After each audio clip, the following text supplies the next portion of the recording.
Okay, Agatavach. We're continuing in Sefer Chofetz Chaim. We're learning Klal Yud. We're up to Halacha Hey. If you see somebody is speaking Lashon Hara on your friend, this too is one of the sins bein adam lachaveroi. Therefore, if you fulfill all of the above mentioned details, namely that you saw it yourself, it is definitively damage, you rebuke the person first, you're not exaggerating, you're mechavin l'toyeles, there's no other way to get the toyeles, and you're not causing him more damage that would emerge in Bezdin. You could publicize the great disparagement, the great degradation of this speaker. But this is only permitted if the person who was spoken about already knows about it. But if it's not revealed yet, Asar l'saper hadavar af la'acherem. He's not allowed to say it over even to others. Why? The chavra islay, because one friend has another friend. Mamela yiskala hadavar gamloi. Mamela, the matter will be revealed to him as well. Uvachlau rechilasu, and it's included in rechilas. U'kamay shenichtav im yirtzeh Hashem lekaman be'hilchos rechilas, as it's written in Yirtzeh Hashem later on in Hilchos rechilas. B'chol shekain, certainly she'asar legales hadavar la'oisai ploini gufa. Certainly it's asar to reveal the matter to that ploini himself, shadibra alav, that he spoke about, av shekavanasei lekanei le'emes, even though his kavana is to be zealous for the truth. The zehu rechilas gemura, that is outright rechilas. Even if one of the lowest people is mocking a very chash of a person, and it's his father or Rebbe.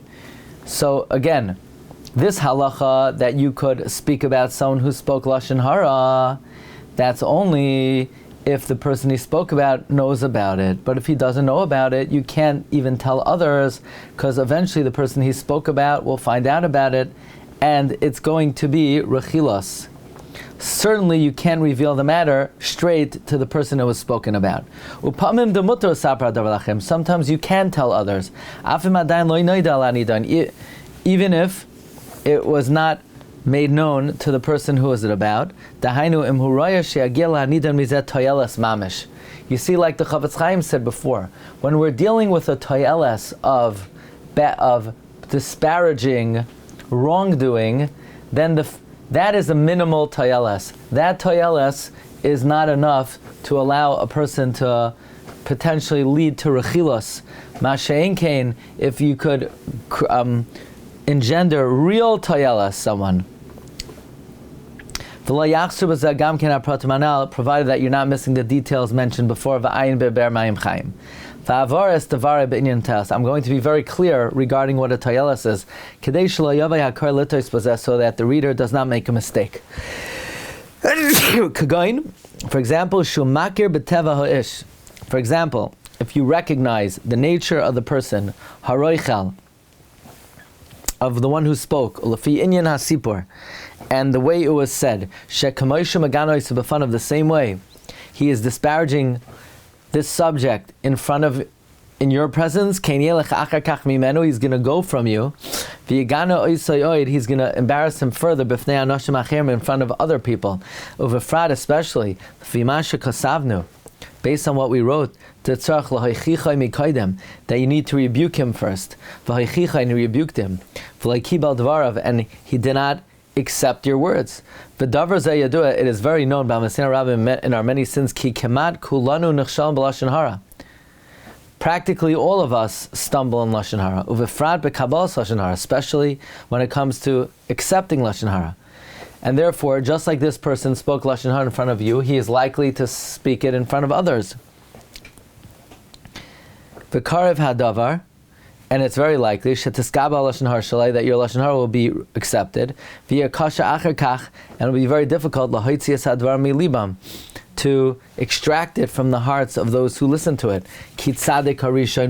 That the subject was really correct. Therefore, it is certainly correct. You want to preempt this situation. That you're going to preempt yourself to those people. You're going to set forth before them.